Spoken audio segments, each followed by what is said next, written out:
And Ken, I'll turn it over to you. All right, we'll call the meeting to order. And first on there, do we have any introductions?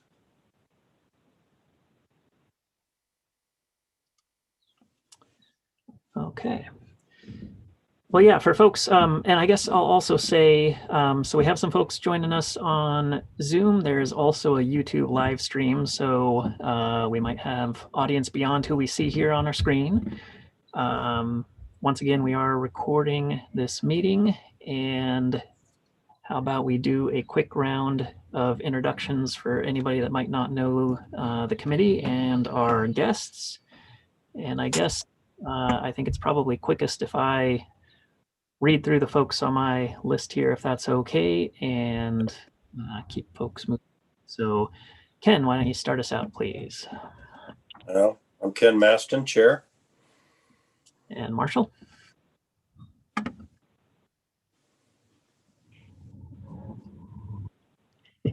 Good morning, Justin. I've never used Zoom before. No, Marshall Gannett, Vice Chair. Okay.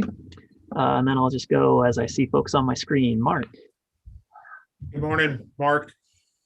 Harding County Groundwater Irrigator. And Floyd, can you give us a little bit bigger introduction since this will be your first meeting as a new member? Floyd Sipple. I've been in the industry for 49 years. We are a water well contractor, pump installer, water treatment in the Salem area and the vicinity. Great, thank you. Trent? Yeah, my name is Trent Kastner. I'm with Cascade Drilling. I represent like the monitoring well resource protection side of the business. Great. Susan? I am a drinking water program coordinator for Jackson County. And Richard? Good morning. Richard Smith, domestic water well user, Hillsborough area. Having trouble hearing everybody this morning. Not familiar with Zoom, don't know how to turn up the volume. Gotcha. Give it a try on your computer, perhaps, instead of using Zoom. Can't do that. Don't have a camera on the monitor. Okay. Or if you're on your phone, you might just be able to use the volume buttons on the side. Tried that, not working. So what I'll do is I'll hold it up to my ear instead of being on FaceTime here. Okay, sounds good. And Phil, our final committee member. Phil Brown, consulting hydrogeologist from Beaver Creek, Oregon. And then some of our guests, Genoa. Genoa Ingram, Oregon Groundwater Association. Thank you. And Holly.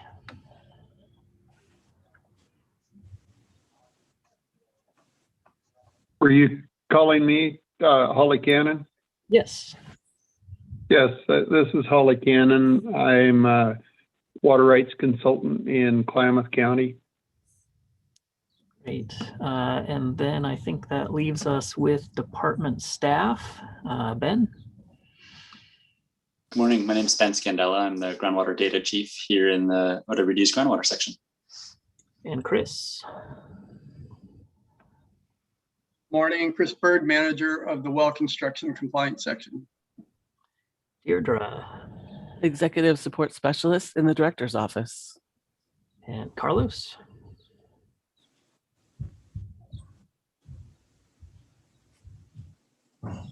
Carlos, I think we got you on mute. Oh, sorry about that. I'm the assistant hydrographer in our surface water section. Phil.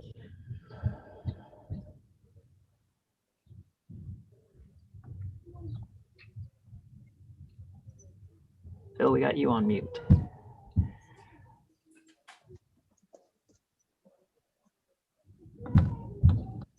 All right. Phil Marcy is a hydrogeologist in the Water Resources Department. Hallie?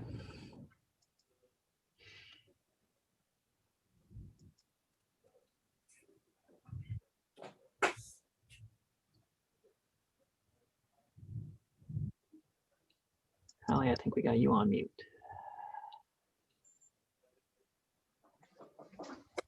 All right. Hallie's also a hydrogeologist, and I think that's everybody. Anybody I missed? Okay, good deal. Just a quick another reminder. Justin, this is Chad Courtney. Oh, I'm sorry, Waterwell Chad. Driller. Waterwell Driller, Pendleton, Oregon. Thank you very much, Chad. Apologies. No problem. All right, and for Chad and Holly, anybody else on the phone, just a reminder, *6 will get you muted or unmuted during the meeting. All right, Ken. All right, we got the next on the agenda is the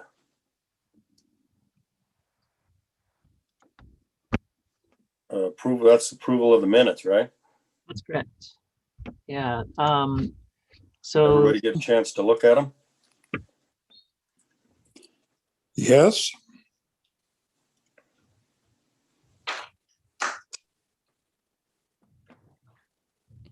Any comments or edits on the minutes? If not, I'd entertain a motion. Move they be approved as written. Richard Smith. Do I have a second? From Marshall? Yep, I second. Any other discussion? All in favor? Aye. Aye. Aye. Aye. Any opposed? Motion carries. Okay, so now we're down to D, which is groundwater concern assessment. I think you're up, Justin. Okay, indeed. Well, thanks, folks. This is a spot that we're going to spend most of our time today on. This is a project that we've been working on in the groundwater section for a number of months now.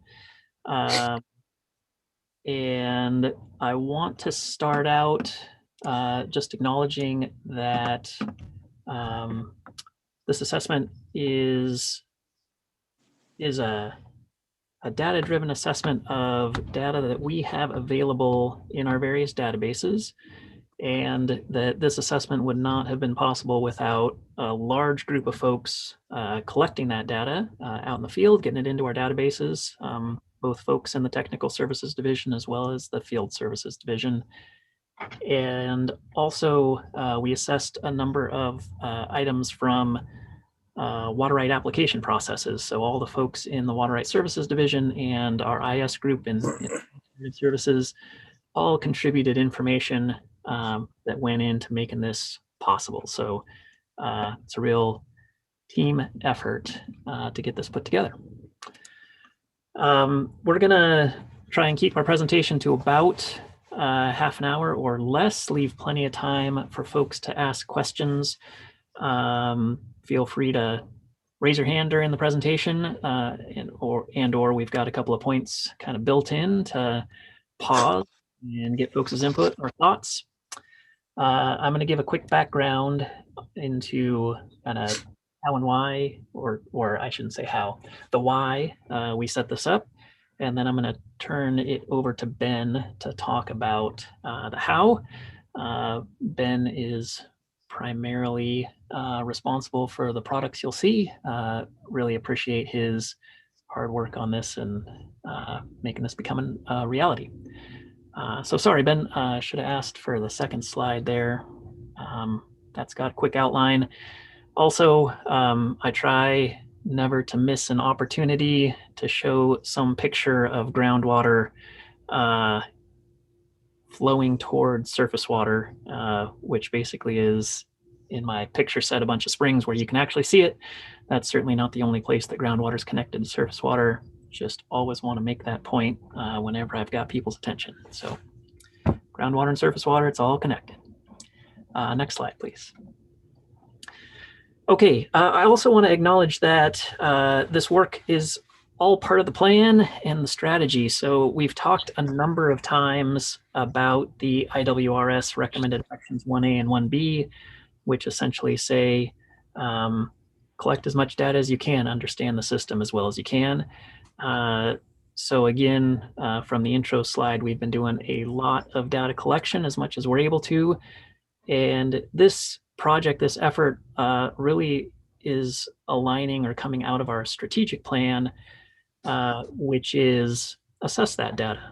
And we've done that to understand Oregon's expected future water supply, as well as touched on the strategic plan overriding item of maintaining our technical excellence and improving our customer service. So this project is primarily a data communication tool. And also, I think, or I hope you'll see, is an example of us continuing to be as technically excellent as we can be. So again, I just wanted to touch on the fact that this project is building off a large amount of work and other presentations that have been given in the past. So along the data collection line, I'll remind folks, we had a big presentation in front of the commission back in 2016 that talked about the state of the groundwater resource in Oregon and all of our data collection efforts. We came back to the commission and GWAC in 2017 and talked about how we used that data in performing technical reviews of water right transactions, groundwater right transactions. And we've also talked to GWAC and the commission kind of informally on several occasions, talking about our groundwater information system and the transition that we made over the past, 5-6 years from our kind of disconnected groundwater database to a new SQL-based, kind of migrating all our groundwater information into SQL and connecting that to our water rights information and our GIS information to really make it more accessible to the public. So all of the ability of folks to get on to or into our groundwater database through web connections, that's all come out of this. And it's really facilitated, again, this mapping project. So I want to say that this assessment focuses on really synthesizing available data and using that to improve communication of our current statewide understanding of groundwater resources in the form of concerns.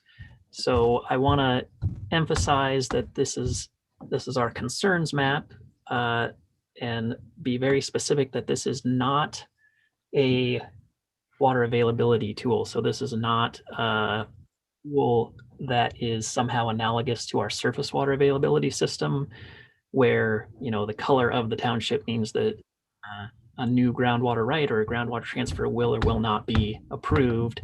This is simply an aggregation of our data to communicate where we're seeing a lot of use and potentially some sort of issue such as declining groundwater levels or interference with surface water. So this is a communication piece, not a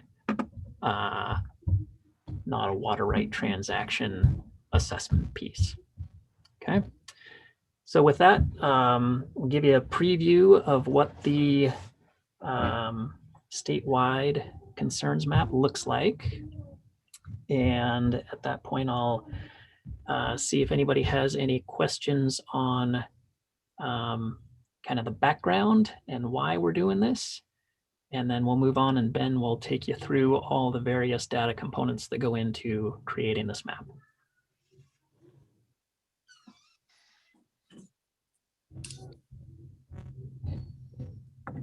All right, so seeing no questions, Ben, why don't you take it away? Thanks, Justin. Good morning, GWAC. It's a pleasure to get the opportunity to present for you. I'll just jump right in. This map is the summary figure combining the information that was collected as part of this project and displaying it throughout the state in 4 categories of concern. That is significant concern in dark red, concern in lighter red, yield limited in orange, and no concerning data available in gray. In addition, this map shows the major surface water basins, as well as groundwater restricted areas in orange and areas subject to state scenic waterway restrictions in blue. And I'll go into more of detail about each of those, but this just helps you keep a large scale perspective on where we're heading with the pieces that you're about to see. The concern ratings that we came up with have each a number of ways that a township, as each of the pixels shown here, these are public land survey townships, 36 miles square in general, and each township inherits a concern rating based on data that we find within that township. So for example, the significant concern category can be activated by if new groundwater irrigation rights are prohibited by rule in that township, if a technical review of an application for a groundwater right or limited license found that the proposed use was not within the capacity of the resource, or if groundwater levels in that township are excessively declining or have declined excessively. The concern category can be activated by any of a number of lower severity issues, such as new groundwater irrigation being restricted by rule, or if surface water that more often than not appears hydraulically connected to groundwater is unavailable in August, or if water level declines are moderate. The yield limited category means that the median well yield in that township among irrigation wells is too low to meet typical irrigation demand. And everything else is this no concerning data available category, where either there are no data available at all that can be integrated into this objective, repeatable analysis method that we've put together here, or the data that are available indicate no concern. So those categories feed into this map. Again, here, the four colors for each of the townships. The other broad scale piece that I want to describe before jumping into any of the individual data sources is the choice to aggregate data into townships, which are relatively large in area, but we find are useful because, let's see, there we go. Townships and displaying data at that resolution allow you to see the entire state and resolve variability even within large surface water basins. The boundaries of townships are independent from surface water features, which we thought is an important communication tool to highlight the fact that groundwater aquifers have different boundaries from surface water watersheds. In addition, this aggregation allows us to incorporate data that don't have very precise locations. In many cases, well logs, we only know which township that the data that well was drilled in. And finally, having large areas allows us to compile multiple data points per township and come up with more reliable metrics of our concern. The trade-off with this, with all these benefits, are that when we're aggregating point data, there's a possibility for a single point, a measurement in a well, to be represented as a large area, whether that's appropriate or not. And in addition, if a well is near the boundary of a township, it may in truth be representative of a neighboring township, but that does not get expressed in this aggregation system. In addition, townships don't match perfectly with a lot of groundwater restricted areas around the state, nor do they map perfectly with fine scale features like faults and aquifer contacts. To illustrate some of the benefits and issues with this aggregation, let's look at the township to North 32 East around Pendleton. The dots on the map each represent wells where we have long measurement periods of water levels. And there are two spatial clusters, one in the north and one in the south. And you can see if you look at the hydrograph of all of these wells, that the two wells in the south appear to have relatively stable water levels, while the wells in the north have experienced declines of over 100 feet.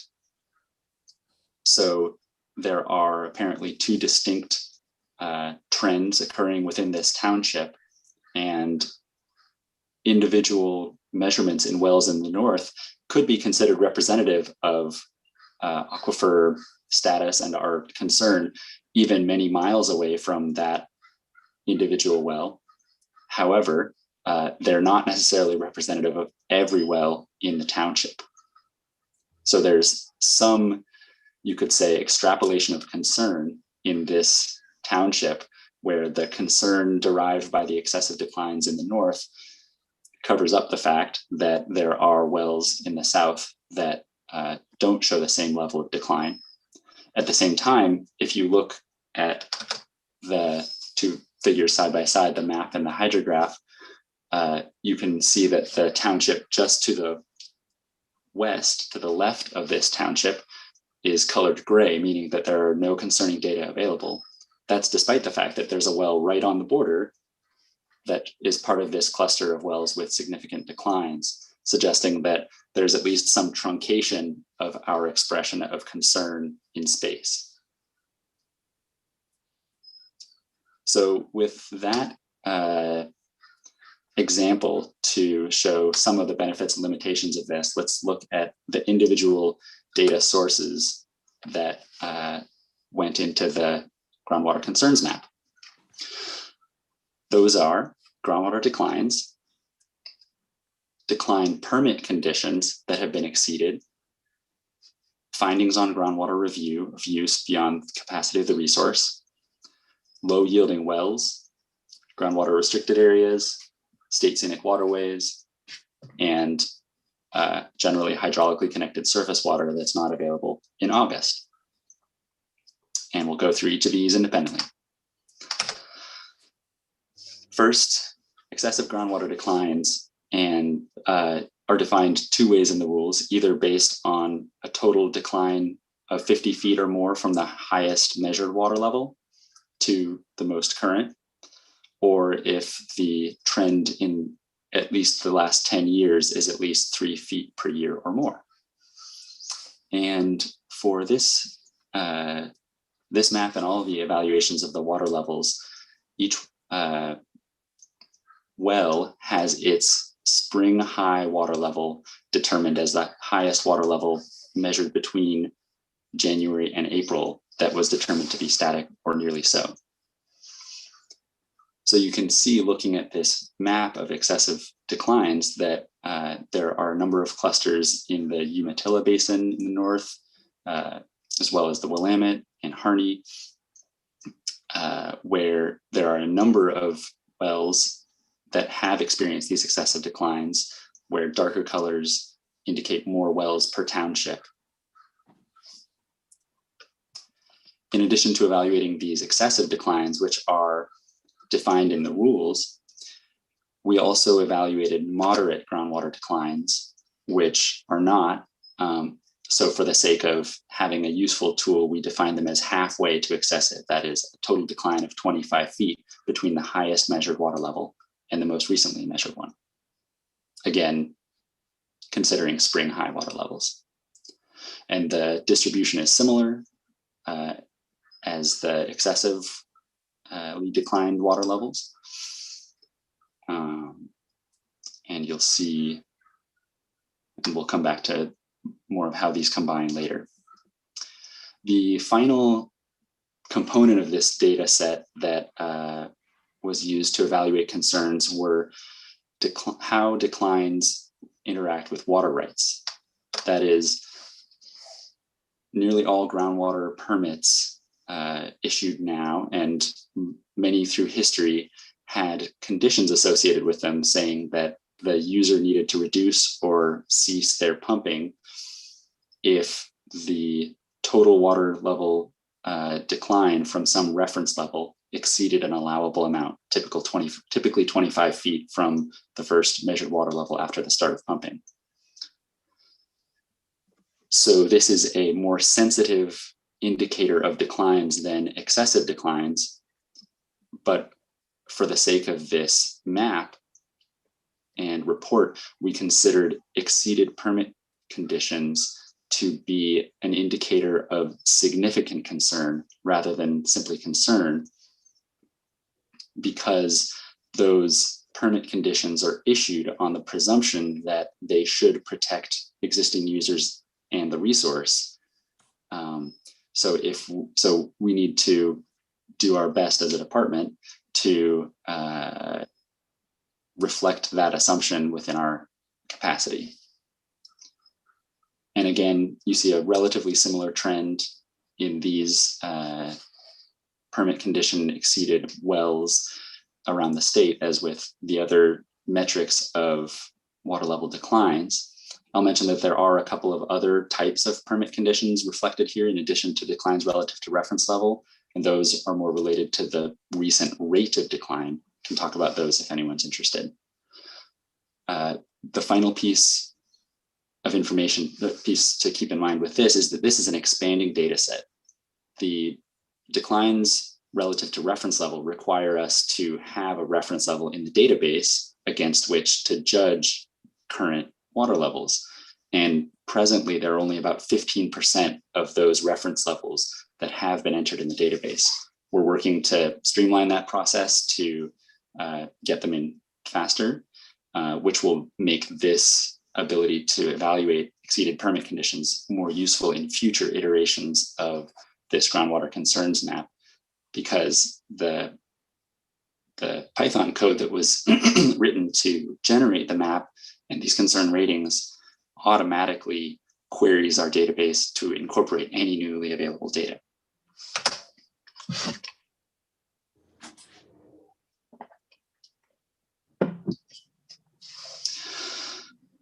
Another category of data that went into this report, this evaluation, were findings of use beyond the capacity of the groundwater resource as determined in reviews, technical reviews of applications for groundwater permits and limited licenses. And here again, you're seeing a count of the number of permit applications instead of the number of wells where that finding was made in any given township.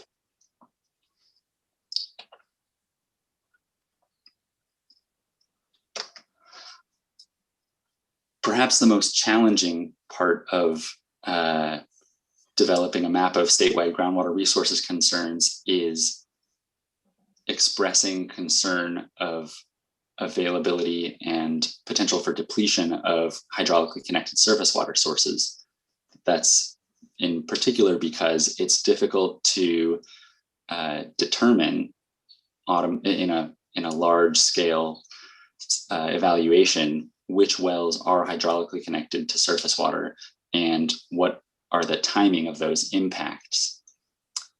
For the sake of this report, we evaluated, we approximated that a township is generally likely to be hydraulically connected if at least 3 wells were proposed on water right applications and determined to be hydraulically connected by everyday hydrogeologists, such that if the majority of those proposed wells are hydraulically connected, we say that typically wells in that township would likely be hydraulically connected. And this map here shows red, or shows any color where that evaluation was able to be performed. The gray squares are the ones where the majority of the wells were found not hydraulically connected, and the red and light red squares are those where hydraulic connection was determined most of the time. Among the red squares, we looked at the question of, is surface water available in August across most of the area of that township?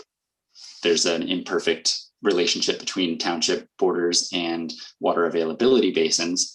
So the evaluation here was set to indicate concern anytime that at least 25% of the area of the township had no water available in August, and it was determined to be hydraulically connected. So what that means is that from the perspective of this map, the dark red squares are those where wells were found generally to be hydraulically connected, and less than 75% of the area has water available in August. Such that the dark red squares on this map are the ones that trigger concern in the overall evaluation. I'm going to pause there for a second, just because I know that was a lot.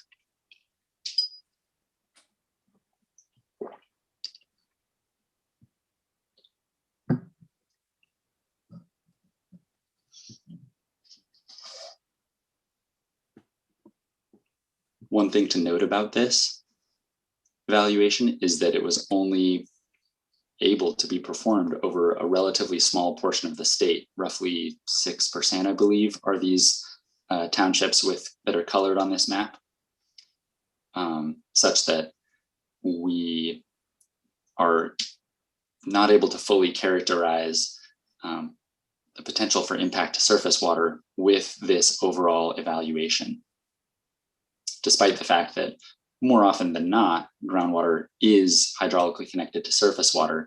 We didn't want to build that in as an assumption to the overall concerns map. With that, let's look at the last couple sources of data for the overall map. For the yield limited category of concern, we looked at median well yield among irrigation wells in each township. And there's a lot of variability in the quality of those evaluations, but the large number of them makes this a relatively robust statistic. And we determined that that a township was yield limited if this median well yield was below some threshold that we found would be roughly required in order to irrigate a typical groundwater right in that township. And there's a lot more detail about how those thresholds were determined, but for the sake of brevity, I'm going to save that in case folks want to talk about it in particular. The final piece of data that went into this evaluation were groundwater restricted areas and areas with restrictions due to state scenic waterways, shown in orange and blue here respectively. Restricted areas can have limitations such that they're classified and irrigation is not allowed. And we chose to talk about irrigation as the type of water right that determined whether a township's concern rating was triggered or not, in part because of the predominance of irrigation rights in terms of how much water is used, as well as simply for simplicity and clarity, because we didn't want this map to imply anything like that domestic use or exempt uses would have restricted availability. And in general, this tool is not one that will be used to determine groundwater availability for the purposes of issuing water rights. It's an informational tool to help us understand and communicate the status of the resource. For state scenic waterway restrictions, the blue polygons are the areas above or hydraulically connected to state scenic waterways that have had measurably reduced flows, such that water rights in those areas are subject to mitigation requirements. the combination of all of those data sources allowed us to evaluate concern ratings in each township. And within each township, we counted the total number of data points that led to the rating of interest, such that in a township with, say, 3 excessively declined wells and 2 findings of use beyond the capacity of the resource, the total number of data points shown on this map would be 2 + 3 = 5. And what you can't see just by looking at this map is the relationship between the concern ratings and the number of supporting data points.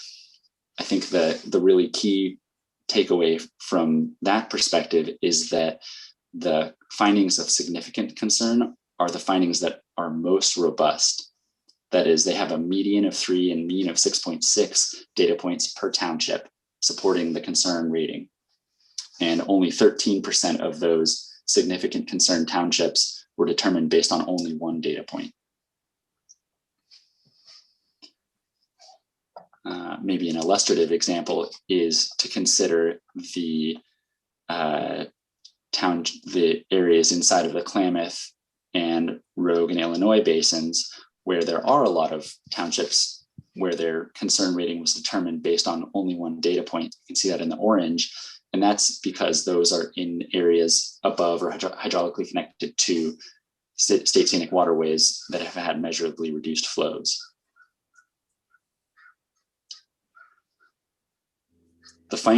So pulling all this together, the important limitations of this method to keep in mind as you look at the overall concerns map, which is our next slide, are that we combined all data within a township, treating all aquifers and wells as connected to each other with all the benefits and nuance that introduces.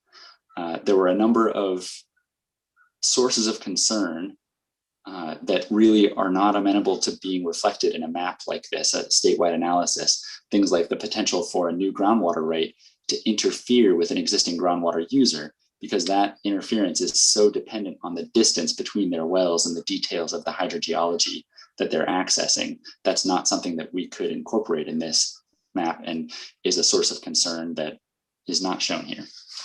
And finally, like I mentioned, there's a limited ability to evaluate combined surface water availability. Only about 6% of the state had the ability to determine general hydraulic connection. However, a large portion of the state that also was within state scenic waterways that had been measurably reduced, such that the department presumes that there is a hydraulic connection and an impact on surface water availability. And the total of all of those considerations covers about 36% of the state. So with those limitations in mind, here's the summary map again. Here's the groundwater concern map showing each of those concern ratings for each township and how those relate to the areas where OWD has already determined measurably reduced flows in state scenic waterways, and where the department has set groundwater restricted areas. And there's a strong coincidence between those two. In many parts of the state, the department is correctly identifying and managing groundwater resource concerns. And I'm happy to flip back to this slide anytime anyone has questions. But I'll list a few key takeaways that we find from looking at this. While, as I just mentioned, groundwater restricted areas are generally, or there are many parts of the state with significant concern that are already being managed by aerial rule-based areas or state scenic waterways, there are a number, about a third of those townships are outside, and that may motivate us to reevaluate those areas. A second key finding is that if you look at groundwater applications for groundwater rights, permits, and limited licenses since 2010, about 80% of those have been applied for in areas with concern or significant concern. And we'll say a lot more about that later, but that is an issue because in most cases we have approved those applications. And finally, if you look at the map, the vast majority or the majority of the area, more than 50%, lacks any data accessible for this concerns analysis. So as an illustration of how we might consider the interaction between groundwater management areas and concerns, let's look at the the Mount Angel Groundwater Limited Area in the Willamette Valley. This limited area in the orange outline spans 3 townships. One of them in the lower left is triggered to have significant concern simply based on the fact that at least exactly 25% of that township is within the limited area. However, the township to the north, that is 5 South 1 West, only has one section inside the limited area. So that's not the source of the fact that it is dark red, that it's significant concern. Instead, that concern comes from the fact that there are a number of wells in the basalts in that township that are excessively declined, in addition to tripped permit condition, which you can see in the hydrograph on the right. The dashed horizontal line is the water level below which the permit condition on the blue well, Mary 2035, has been exceeded. So this suggests, looking back at the map and the locations of each of those wells, the colors correspond with the hydrograph, that the boundaries of the limited area don't reflect the current extent of significant and coherent groundwater declines. Just as a counterpoint to that, and to reflect the nuance of the way that we're describing concern across the state, if you consider another aquifer system in that township, that is the Quaternary late tertiary sedimentary aquifer system, wells that are scattered around that same township show relatively stable water levels. And that's likely because this is an area of recharge and falling head with depth, such that there's a source of surface water to balance the groundwater pumping. So this, the message is that it's important to reflect the concern associated with this township, and maybe that should impact how we reevaluate groundwater management areas. And the concern does not mean that that all groundwater in that township is not available or not or has problems associated with it.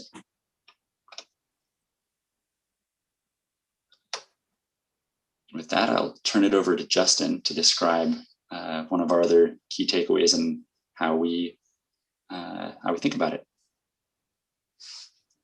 Hey, thank you.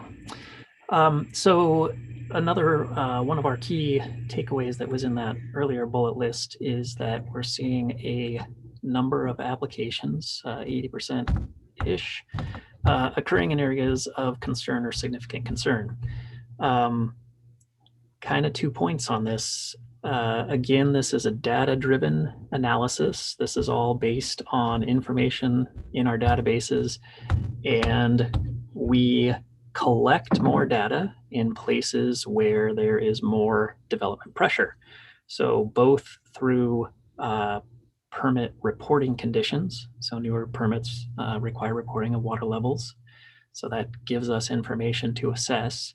And also because our state observation well network, as well as our project observation wells, tend to be clustered in areas where we've seen development pressure and where we have questions arising. So there is a bit of a circular loop here in the areas with the most development provide us with the most data.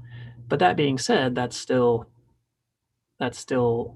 concerning, right? All the groundwater development in the state isn't evenly distributed across the state, such that the impacts are evenly distributed. They're often clustered in particular areas, and that can lead to kind of disproportionate spatial pressures in different areas of the state. And as Ben mentioned, I guess next slide, if you would, Ben. The majority of applications are being approved in these areas despite the concern of the township. So that's for a number of reasons. Ben just talked about the fact that this analysis doesn't separate out various aquifer types. So we looked north of the Mount Angel Limited area and saw differences in the water level trends of sedimentary aquifer versus the underlying basalt aquifer. So one reason that applications in these concerning areas might be approved is because the application is for a piece of that township where conditions are relatively positive, as opposed to other pieces of that township where they might not be.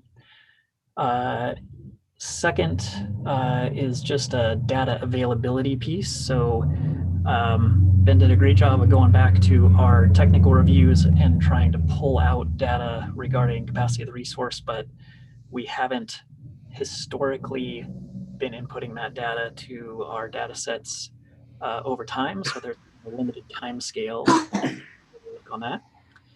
And lastly is that there's just limitations on distance and timing impacts, especially for evaluation of stream depletion under our Division 9 rules. So again, has been mentioned in much of the state, groundwater is connected to and provides discharge and flow to surface water bodies. And that's something that we evaluate for in our technical evaluations. But Division 9 application is limited to wells within a mile of streams and impacts within a year, within a single irrigation season. And so another way to look at the Division 9 rules, if you kind of flip it around, is not that Division 9 necessarily limits groundwater production, but that it allows for groundwater production where the impacts to surface water are going to be delayed and spread out over time. And certainly applicants over time are more and more savvy to that. And even if our initial review says, hey, you're going to be impacting surface water, you have the potential for substantial interference under Division 9, we often see revisions to those applications to get outside of that potential for substantial interference finding. So those are a number of reasons why areas of concern are not strictly correlated with the availability of new rights. So certainly we have more concern in those areas, but again, each water right transaction that comes in is going through our standard review process. And I guess, again, I'll say we've talked in depth about that a couple of years ago, so that information is available out on the web, and I can point you to that, or we can discuss it further. With that, I just want to mention a few future applications that we've got that we're planning to use this map for, and then that'll wrap us up, and happy to answer committee's questions on this. So first and foremost, I want to re-emphasize that this is an assessment that we're using to communicate with our stakeholders and to stimulate conversation. So again, one of the main purposes of this map is just to draw folks' attention to various parts of the state where we have concerning data, to look closer at those areas and really stimulate talking points. This is also going to be useful to inform prioritization of our monitoring, our planning, and our various basin study areas. So to help us identify all the places where we have concerns, to make sure that that's in our minds for, how and when we expand our data collection efforts and analysis. As Ben mentioned again in our example around the Mount Angel area, it points out areas where we feel we should reevaluate these groundwater restricted areas, both currently and in the future. In addition to Mount Angel, you might have noticed that there are some polygons outside of the critical and limited areas in the Umatilla Basin, just south of Ella Butte, and also around the Dalles in the 15-mile area. Those are both areas we've talked about in the past and are kind of on our priority list for additional studies and looks, but there are other areas that our attention will be drawn as well. And lastly, we look at this as a map to help us inform our discussions of how to avoid groundwater overappropriation in basins that are not yet fully studied. So with that, we'll flop the map back up for folks to take a look at, and we're happy to take your questions and comments. I'd love to get your feedback. All right, Marshall, I see your hand up. The wording on your last category, no concerning data available, is a kind of ambiguous to me. And I read the report, and if I'm reading it correctly, it includes both townships where there are no data, as well as townships where there are data that suggest there's no cause for concern. Why are those lumped? Because it's a really important distinction, it seems to me. Yep, very true. So we've gone through a number of draft iterations of this and gathered a lot of input. I will say that was my call, and I did that for a couple of reasons. First of all, we wanted this map to be a map to communicate areas, to spark conversation about, hey, where do we need to be looking? Where do we need to be vigilant? As opposed to, hey, where do we have no concerning data? And we can just say, well, that's great, we'll step away. And that kind of plays into a couple of things. So first of all, certainly a lot of folks are going to look at this, and I think many people's first instinct is, well, what's the concern in my township, right? You look right there. And again, we want to emphasize, just because something said significant concern or concern does not mean that your particular envisioned water right transaction is going to be denied. It just means that you can be aware that we have concern and that might, that'll play into our decision making. I'd rather have people look at this map, understanding that they aren't going to read the full report and understand all the nuances. And if you will, we are going to under-promise and over-deliver on the water right transactions piece. Second thing is that this data that we're looking back at for a decade or two, depending on the data set, might be relatively old. So we had found, hey, where we have we have data that leads to no concerns, that might have been a decade ago.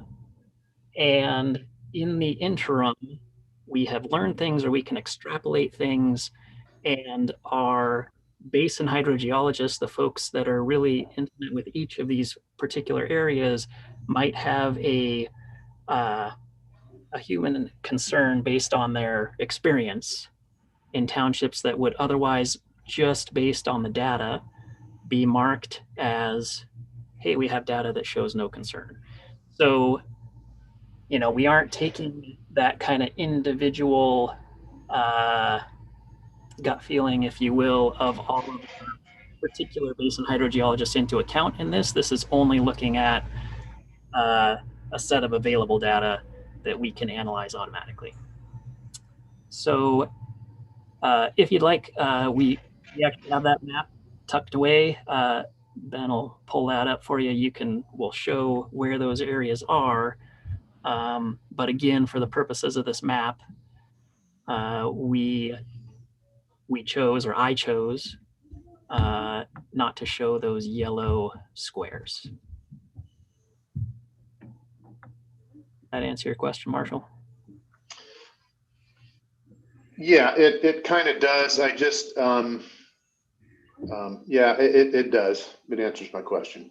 it could lead to a longer conversation, but I guess I kind of get it. It just the wording just sort of like it stands out like a little bit to me, but it is what it is. Thanks. No, understood. And you know, if there's strong feeling otherwise, again, I should point out, fully intend that this map is a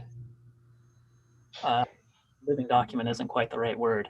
This is all based on data and databases, based on a set of logical rules.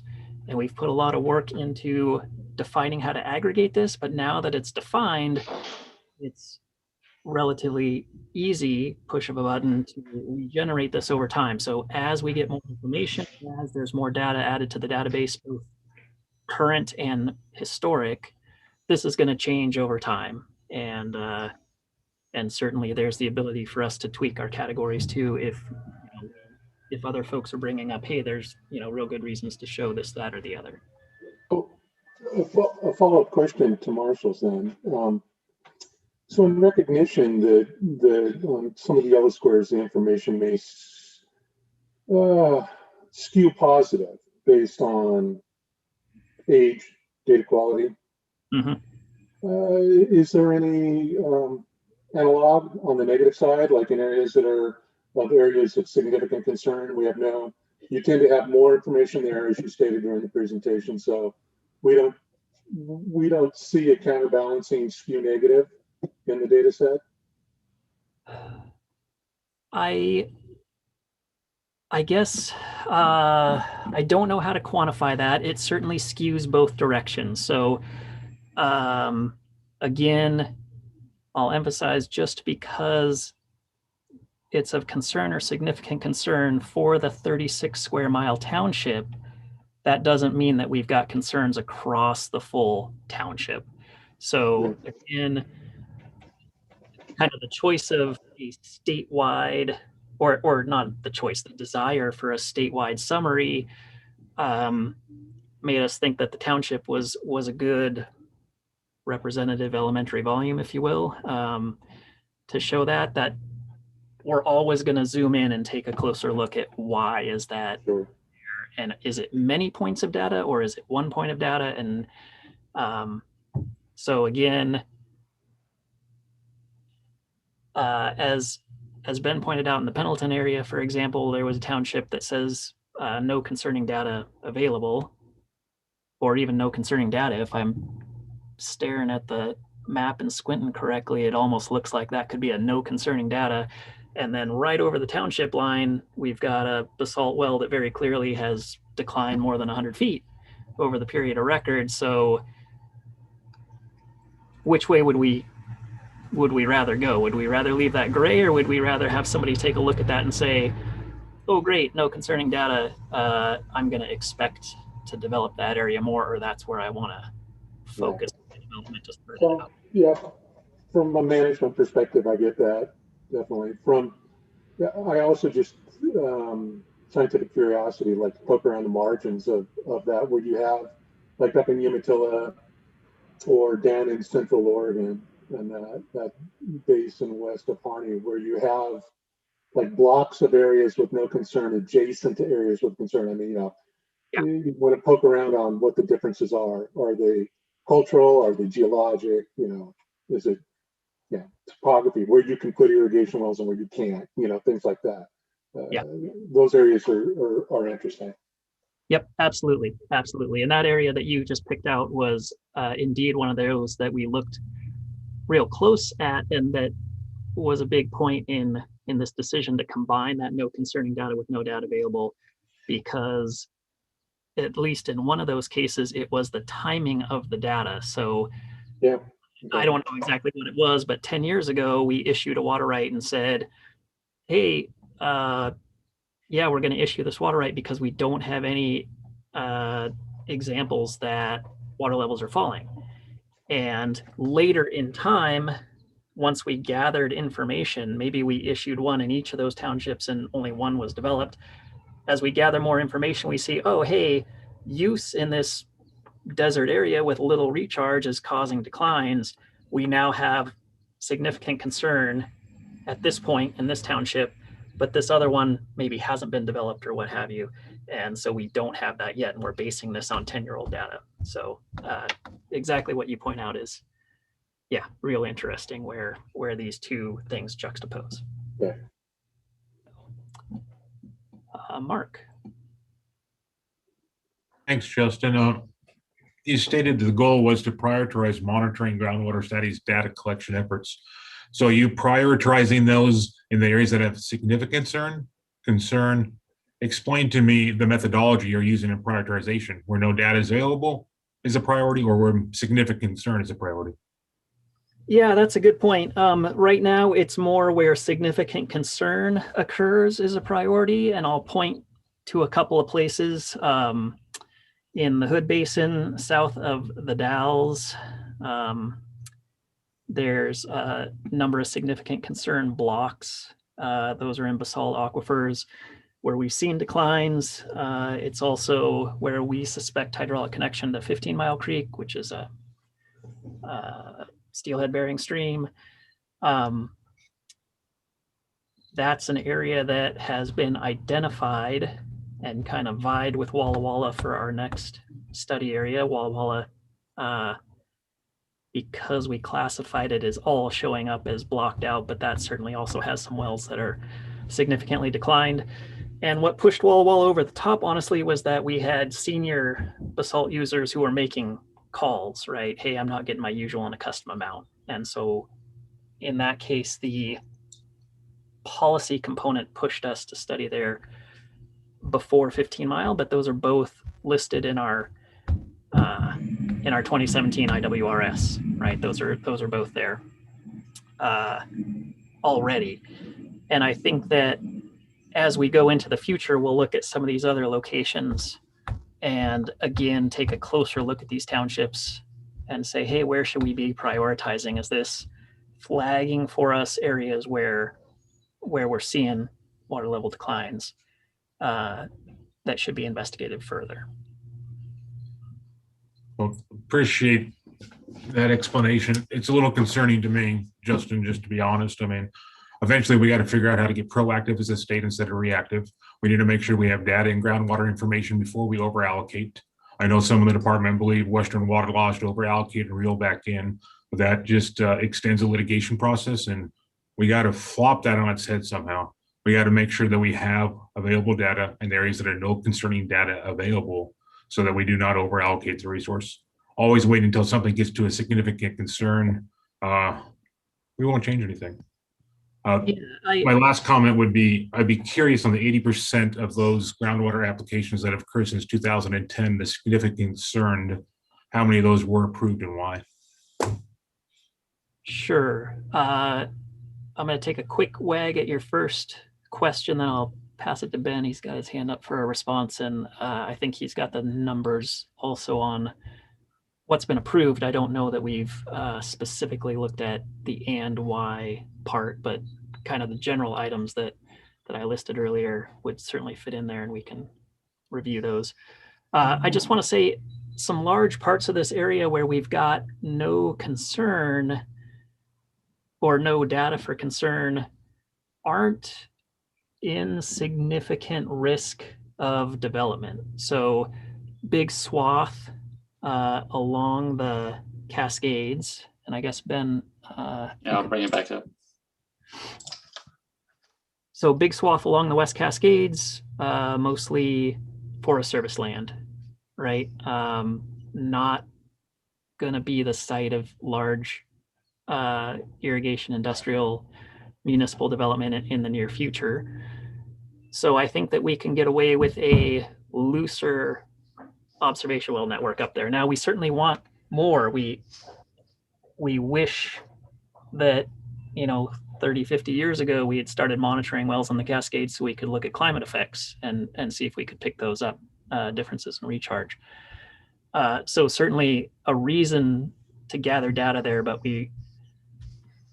our goal isn't to fill in every township with data necessarily. And then also in these areas with new data, I think that one, reasonable line of thought is we can allow a development coupled with data collection and build our understanding, and not allow a second piece of development until that data is in. And we have done that recently, again, in this area, this very area between the Harney Basin and the Deschutes Basin, up on kind of this high sagebrush plateau, where we have denied new rights and denied extensions because we've already authorized a permit and we're waiting for that person to develop that permit and start feeding data back to us before we do anything further. So I guess, at least in that anecdote, we're taking steps to both allow an initial water use, but not to allocate, to get way ahead of ourselves in the permit game where we're allocating more and more permits or more and more water through permits before our senior permits have been developed. So we're given some space for the senior to develop before going further. And then Ben, you got something to add to that? I think, yeah, Justin, you covered most of my response. The only thing that I would add about our ability to collect data associated with where we're granting permits is that we're actually changing the nature of the reporting requirement. As recently as 10 years ago, it was standard to require permits only to report water levels for 7 years. And then the requirements was considered completed and ceased. And more recently, it's become standard to require reporting, at least on most groundwater rights, for the duration of the permit use. And that allows us to do a better job at evaluating these long-term trends in terms of aquifer behavior, to do a better job of detecting changes and also having sort of a more rules-based or a more solid footing to state that the declines are problematic when it's clear that they have exceeded permit conditions associated with those permits that we granted.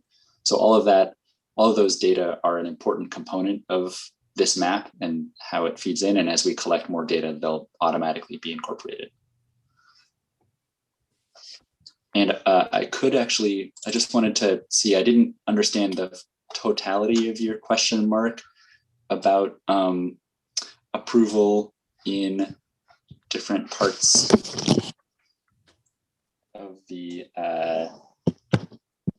under different concerns, but the approval rate for significant concern for townships with significant concern was about 79%, compared with 81% overall. Was that part of your question, or was there another sense that I can try to? It was, Ben, so I appreciate that, and I'll look through the report. If I have any more clarifying, I'll email you. Sounds good. And I apologize, Justin, I have to take off, but I'll watch the rest of it on YouTube later. Thanks, guys. Thank you. Phil. See you later, Mark. Yep.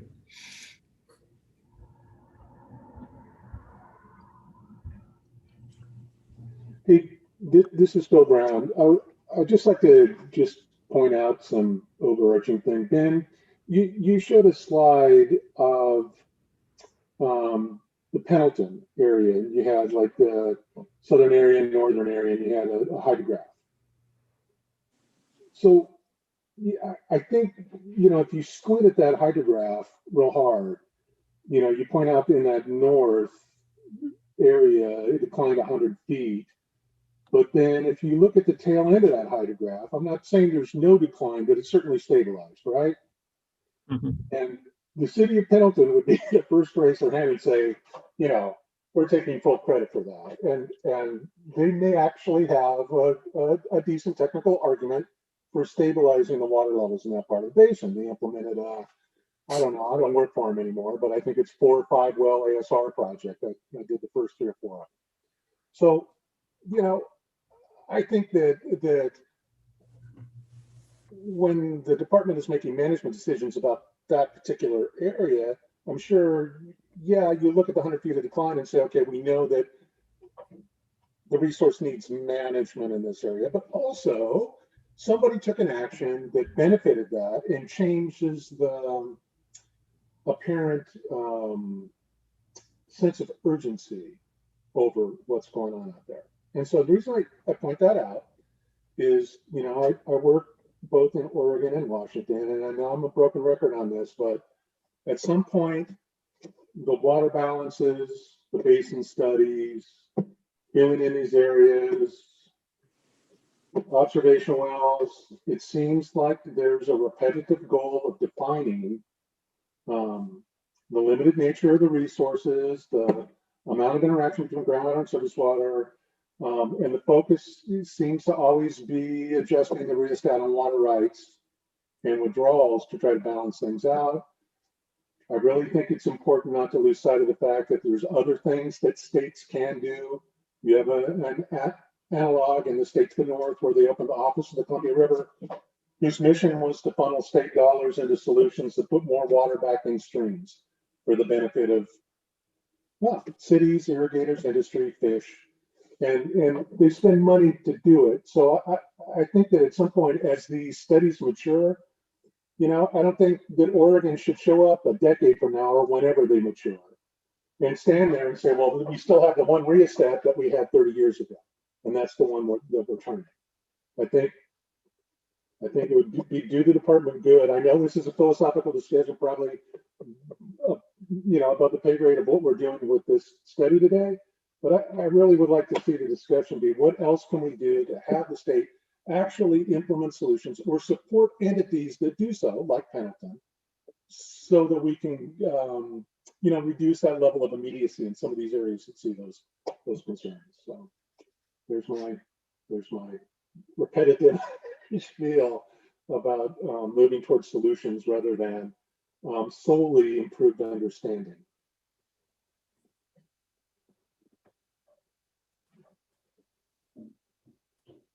I have to make sure to point out to Mark that he listens to that part exactly right.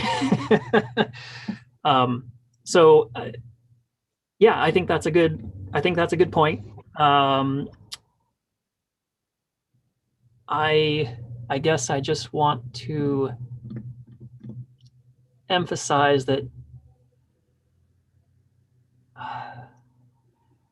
I want to say again, the purpose of this tool is to take all the data that we have and synthesize it so that we can take a look and ask questions and zoom in. And this is a real good example of, hey, we've got this township, it's marked dark red, significant concern. Why is that? Well, we zoom in and we see, okay, it's marked that way because of these declines. And then we see, you know, hey, it's not the whole township necessarily. There are different parts of this basalt aquifer system acting differently. And 2, that, yeah, something's changed in that northern part. And why is that? And you bring up a very good point. Pendleton ASR is, you know, Pendleton has implemented a program that is that has reasonably slowed the declines there. That's probably not going to be an area that we're focused on for spatial management. On the flip side, understanding that, you know, Pendleton's taken an action to stabilize that, it's also not an area that we're necessarily going to say, oh, hey, great, we've implemented the solution and now, you know, we're ready to develop further, right? And that's perhaps both protecting Pendleton's investment as well as just understanding that, yeah, we've slowed. So but point taken that that there's the potential to support funding for projects that address groundwater issues.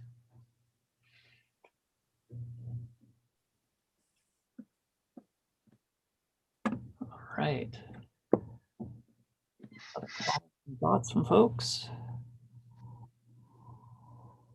Can I ask, I mean, this seems like a really substantial amount of data analysis. How long has this study and this report been underway? It looks like a lot of good work.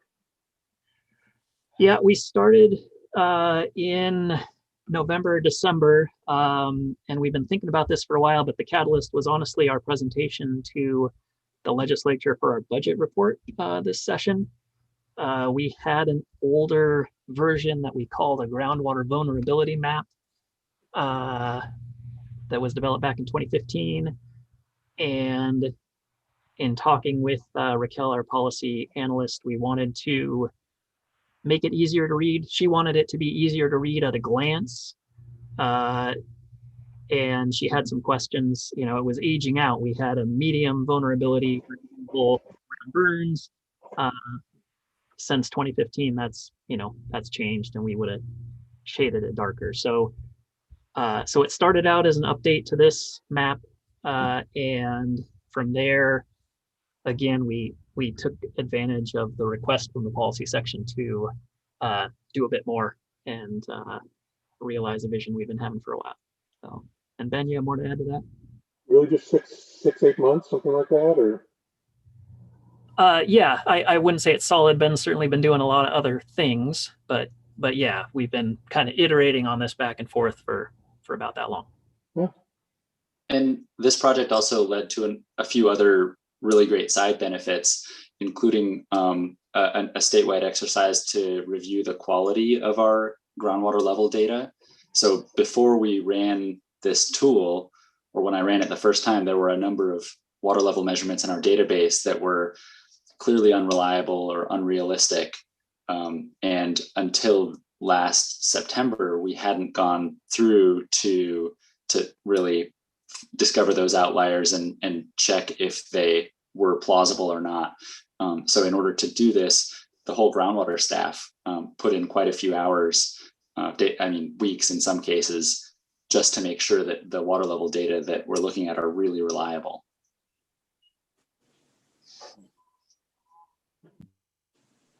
Floyd. Just wanted to say a few things about I understand that these studies are important to find out where we're at, but maybe it's also time to be a little bit more proactive as far as education and studying more about aquifer storage and recovery. In the Mount Angel area, you see that straight decline for a number of years. If there was maybe some aquifer storage put in that area, that could have slowed that down a little bit, like Pendleton has said. The first time I saw that, that's great. But Mount Angel also has a saltwater intrusion area up there, which might hold this back. That you're taking all of this fresh water off, that saltwater is going to come up. Your mention of August, that all surface waters are appropriate in August. Maybe some education on some of the municipalities about, the state capitol grounds are all luscious and green. They're taking water out of groundwater, which is hydraulically connected. It's a gravel aquifer. You look at a lot of these cities with, all the homes have green grass. Is that necessary? I'm sure people would rather have food on their table than, a green lawn. Maybe educating some of the farmers in rotating crops. Some areas it's possible, some it's not. Irrigating at night, drip irrigation, or different types. Trying to push this out. My thought is, if I was a farmer in an area and I knew that this water was declining, and I had an opportunity to farm for the next 30, 40 years, I would probably look at, how can I sustain this water so I can do this, instead of having the department say, you're shut off, there's no more water, we're at the point where you can't irrigate, and then what are they going to do?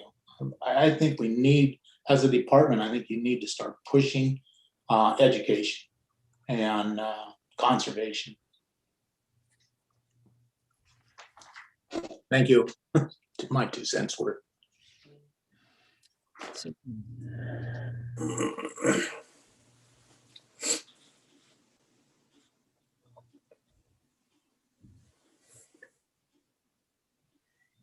Are there any other questions for Justin or Ben? I don't have a question, but I have a comment. And the water systems that I deal with, 200 and also other domestic well owners reach out to me. Water is often unavailable in August and they haul water, and water is unavailable in April. So I also have been thinking about conservation topics that we should be talking about, because the reason I joined this committee was I saw groundwater depletion 2 years ago. I did not expect this year to happen. And I think we should all take it very seriously. This mapping tool is amazing for education and bringing awareness, but I'm concerned for Jackson County. And if we don't have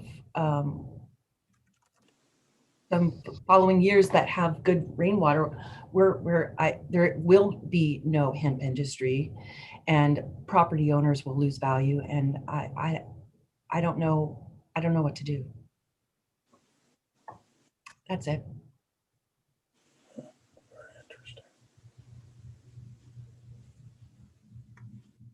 Any other comments or questions?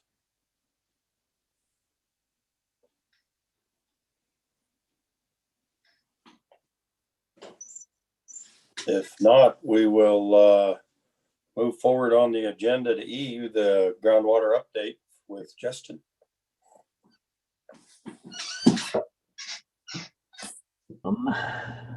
Let's see, Ben, could you either release the screen or I'm trying to think we could even. Yeah, that's good. Let's see.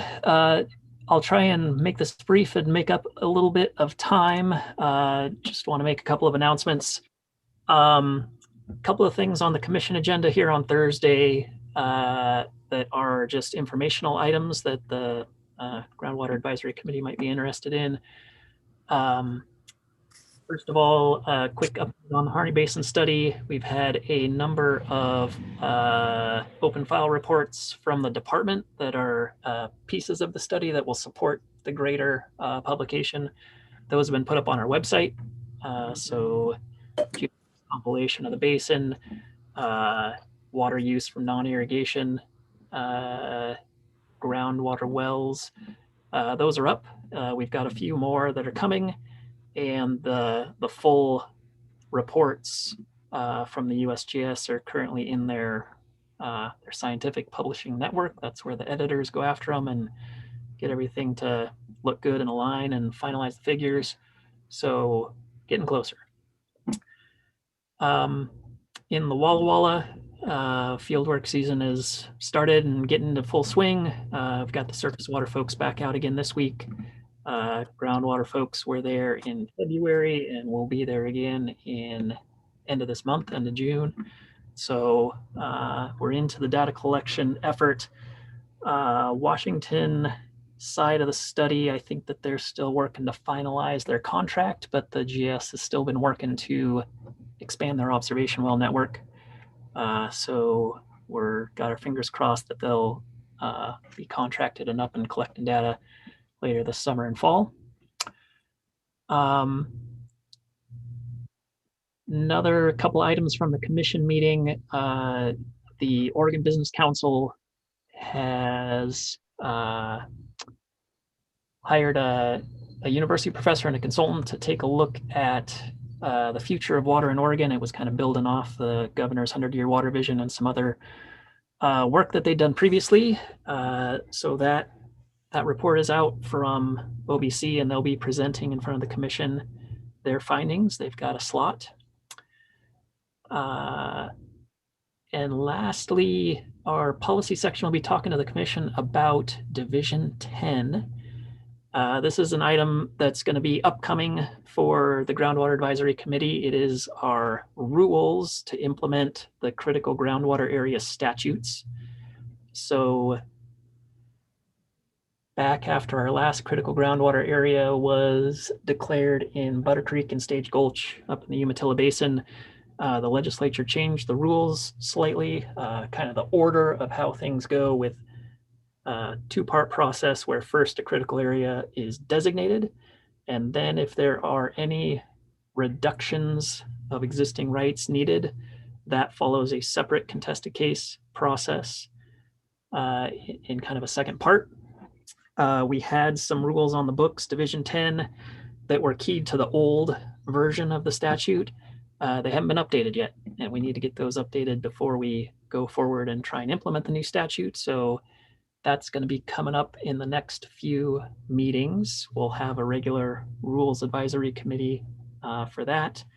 I believe we've asked Ken to be on that. Is that true? Or we will? And we'll be looking for the Groundwater Advisory Committee to provide input as well. So just a foreshadowing there, just an informational item to let the commission know that that's coming, as well as some other rulemaking that's not groundwater related. Want to mention that there is a task force that is looking at the effects of last summer's wildfire on small system and self-served drinking water supplies. So they're taking a look at potential wildfire damage to wellheads, rural wellheads, as well as, again, these kind of small water districts and potentially their surface water intakes. That's ongoing, and we'll have once that assessment is completed, we'll make sure that we update this group on that sometime in the future. And then lastly, just want to talk about drought. So I suspect everybody here is aware that this is turning out to be a bad year, especially in the southern part of the state. We've had a number of emergency groundwater use drought applications come in, largest number from Klamath Basin. I think they've unfortunately got the most experience and have the system down.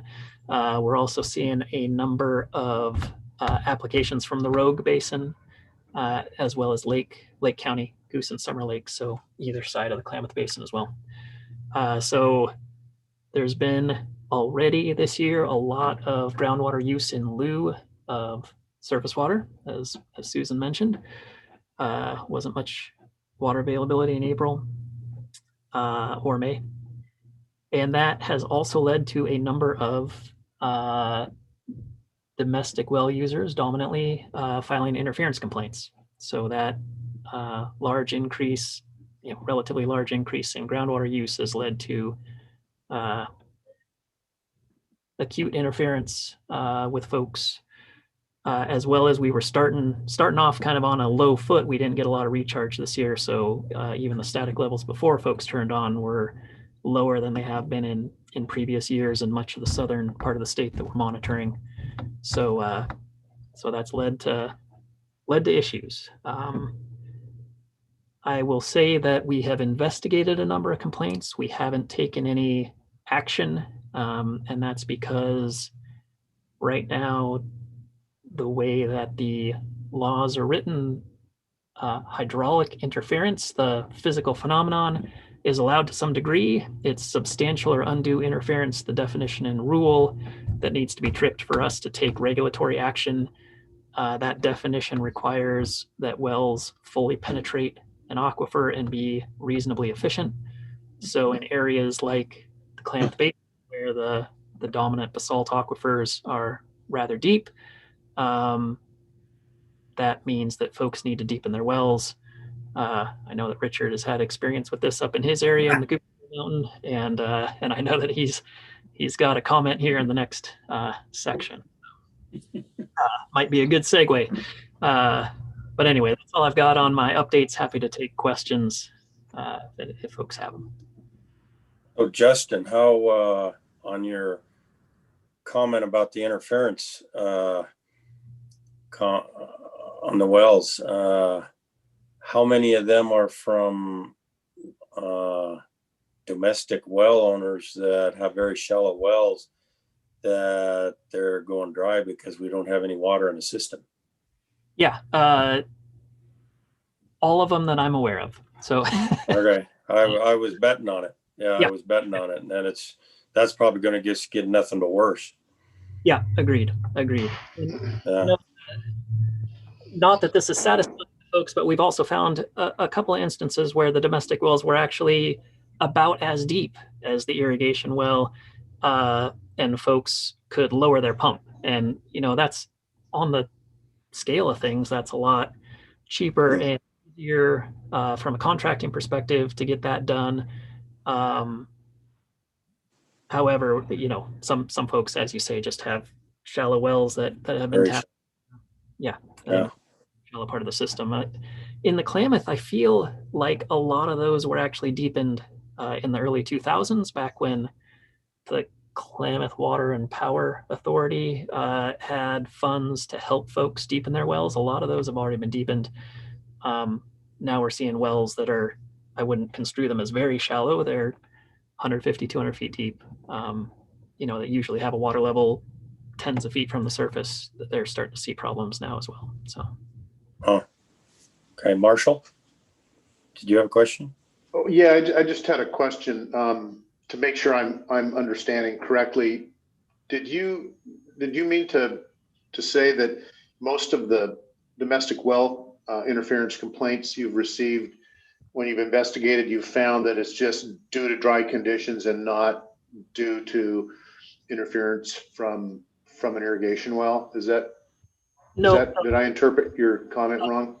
It's a both, not an either or. So started out with lower static levels at the end of winter, and then the additional use from the drought permits and all the supplemental rights has led to acute interference on top. It's hard to tease things out. Another question I had, and it may be sort of a tangent, but I immediately thought of the sort of the mitigation or the assistance program that existed in the Klamath to deal with impacts to domestic well owners. And I realize, QAPA doesn't exist anymore, but are there other programs that might be on the horizon to provide help for domestic well owners that are sort of getting hammered? It's a yes or no question. Yeah. Well, unfortunately, don't need details. I don't know. Certainly that's been floated. I believe that the federal congressional delegates have that on their mind and might be looking into that, but I really don't have a good feeling for whether that's imminent. I mean, it doesn't exist right now. And even if it existed next week, we might have more problem finding enough drillers to actually go out and do the work. But at least it'd be something. I think that right now it's going to be patchwork solutions, unfortunately, till September, right? I mean, it's going to be quite a while for some folks, which is real unfortunate. And hopefully we can end up with some support in the interim over the winter and catch up and deepen for the future. So yeah, it seems like the kind of thing that if we want it for the future, probably ought to get it in place and just kind of have it ready to pull the trigger on, when needed. Yeah. Kind of getting back to Phil's comment about, having a variety of different tools to deal with these problems. Anyway, thanks. All right. Any other questions for Justin on the groundwater update or comments?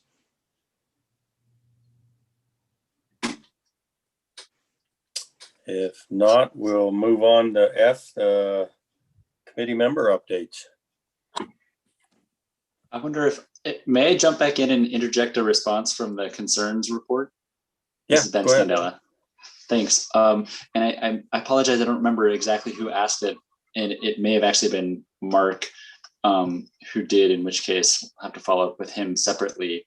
But the question was about the robustness of the estimates in areas with no concerning data, when there was data that do not appear to be concerning.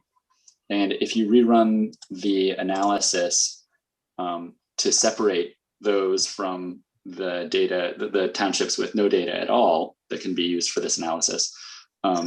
The robustness that is slightly lower than for significant concerns. That is, for townships with significant concern, the median number of data points was 3, whereas for unconcerning data, it's 2. And for the mean number of data points per township, it's 6.6 for significant concern and 5.5 for unconcerning data. So there are still typically more than one, and sometimes many more than one data point that could lead to a finding of no concern if we thought it was appropriate to indicate that on the map. But for all the reasons Justin mentioned, we thought that was not really the intent of this exercise. Thank you, Ben. So going back to F, does any committee members have updates on their specific areas they want to talk about?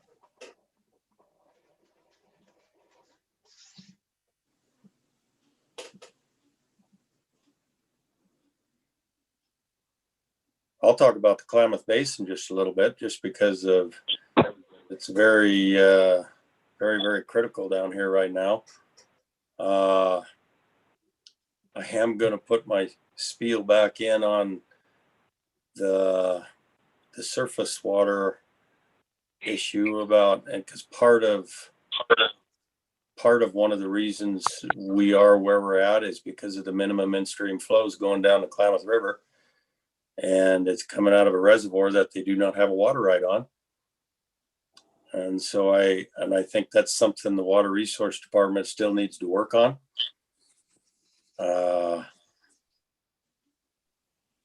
That's one of the reasons Klamath Lake is as low as it is right now, because of those minimum in-stream flows.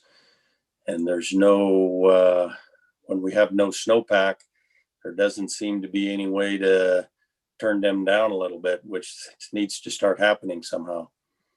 Or like I said, they're taking water out of a reservoir they don't even have a water right on. And so, and I know I'm talking surface water, but the surface water definitely is what constitutes happens to the groundwater around here. If we have our surface water, we will not, most of the irrigators do not use groundwater, they'll use the surface water. And that even goes to TID, which is Tule Lake. And there's a huge amount of groundwater down there being used this year and was used last year. And then, of course, that's right across the border, and that's affecting, and Justin knows this, that is affecting what's going on with right there next to the Oregon-California line a whole lot. It's incredible how much some of them big wells down there are affecting things. TID is pulling an unbelievable amount of water out of the ground down there. Since 2001, not all of these wells have been drilled since 01, but a lot of them have been. And there are 120 irrigation wells in TID now, which it's kind of incredible.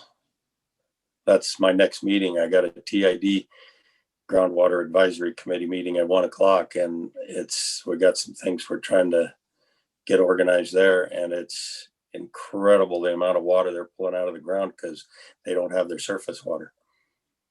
And so we really need to work on trying to get those minimum in-stream flows minimized somehow. So yeah, go ahead, Marshall.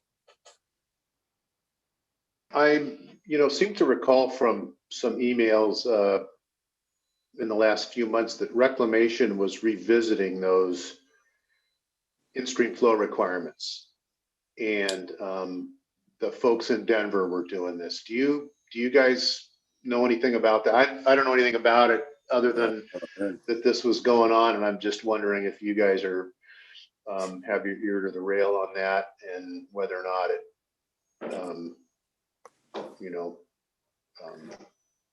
if there was any word from that effort. I haven't heard anything. I don't know if Justin has or not. I also haven't heard anything. I'll say that I'm not super involved in the surface water issues in the Klamath, so I'm also not the best person to ask. Sorry. Well, I think they were interested in looking at the groundwater side and as it relates to surface water flows, or maybe groundwater as it relates to stream flow, down below the basin. But yeah, I've already told you more than I know, as Bill Young used to say.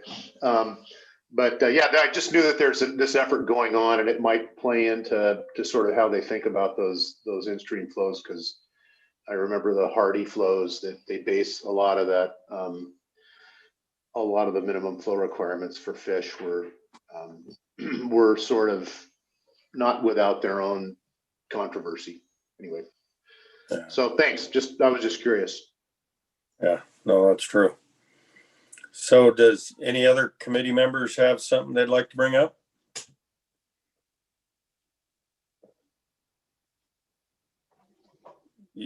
You're muted, Richard.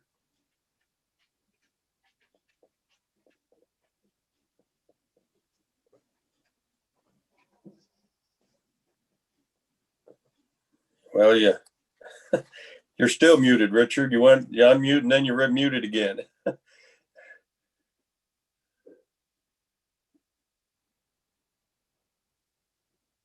There, I hit another unmute. Hey, there you go. Now you got it.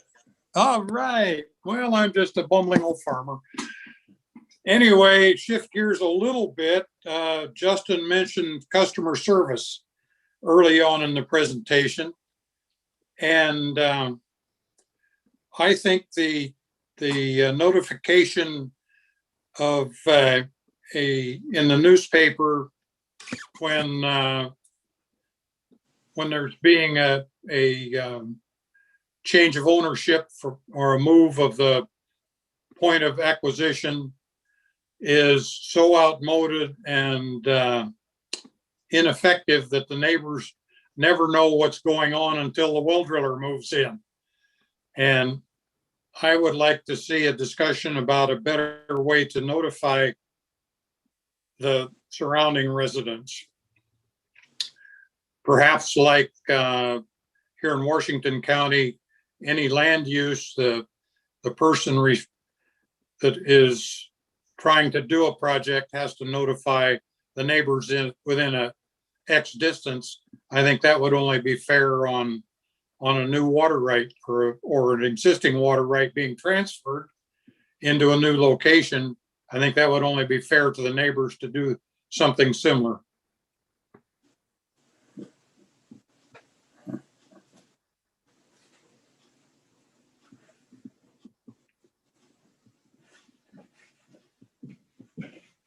No comments?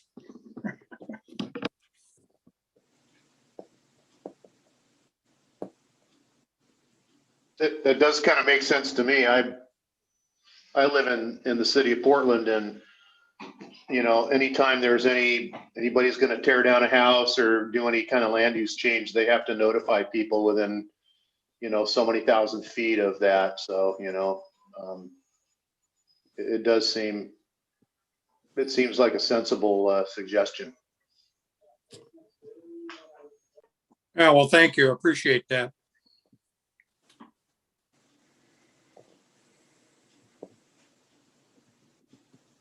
Yeah, I have to agree to a certain extent, Richard. It does seem very sensible because, like you said, the newspaper has almost become obsolete. Absolutely.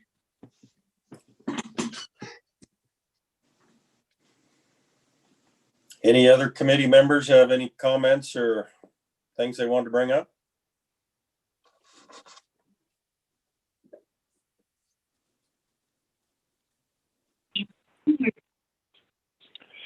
This is Chad. I have a question for Chris Bird, if he's still on the line. I'm here. Chris, my question is about our split ceiling, any special standards we're doing. Are we making any progress on that to get some wording changed or whatever needs to happen? Well, that's going to be a future rulemaking that'll have to happen as far as split seals and unconsolidated formations without significant clay beds. And that's the current rules require that the upper seal have a significant clay bed. So that's going to be in a future rulemaking, but until then, we're going to have to handle that with special standards. You know, that's the best we can do, but we'll make it as quick and efficient as we can when those come up. Okay. Have you yourself read those special standards we're turning in? I've seen a couple. Because the question is, I guess, is the rules we're using for the special standards are rules that are actually already in place. So I guess my question is why do we have to do it's just extra paperwork for us, extra paperwork for you guys when those rules are in place? Well, the rules you're referring to, they don't fit the exact situations that you guys for the work you're doing. You know, we'd have to talk in more detail if you want to. I mean, I can talk to you afterwards if you'd like. I don't know how much detail you want to get into during GWAC. You know, I'd be happy to talk with you about it, but it's going to take a rulemaking to modify the language because unless you're drilling these wells and sealing them per the rule, the current existing rule, it's you know, you're deviating from the standards, and that requires a special standard or, you know, to use another method that does meet standards. So it's necessary, you know, if it does meet standards, it's going to require a variance so that it's covered basically, you know. And yeah. Okay. Well, it would, yeah, we don't have to get into all the details, but it's anyway, I'm hoping that we can change that someday and simplify everybody's life really for what we're doing there. Yeah, it's going to require rulemaking. I mean, it's on our radar. You know, there's a few things that are on our radar. And, you know, when we open the rules again, we'll have to deal with the sealing standards, and that, you know, involves other stakeholders and stuff too. So, but we're happy to take a look at that next time we open them. Yeah. Okay. Thank you. Sure. Any other committee members have anything?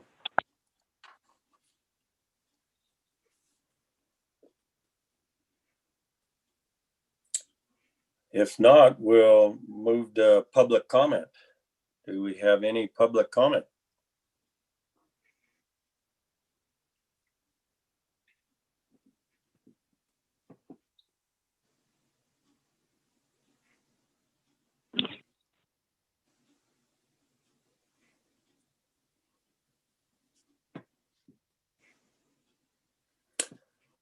Well, I guess that means we don't have any public comment. So,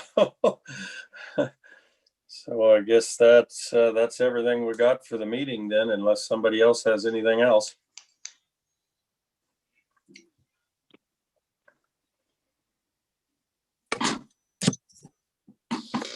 So I guess if not, I guess we're adjourned. If I could, Justin, if I could ask you a question real quick on that rack you was talking about there. Yeah, sure. Do you have any time frame or anything like that yet on that? No, I'm sorry, we don't. We had hoped to be working on that right now, and we're mostly drought-related things have pushed a little bit down the line. So we'll let folks know as soon as we've got a final schedule. Okay, sounds good. I just was curious. So, okay, sounds good. Well, thanks everybody. Thank you. Thanks for your Thank time. you. Appreciate it. Thanks Good again. job. Thanks.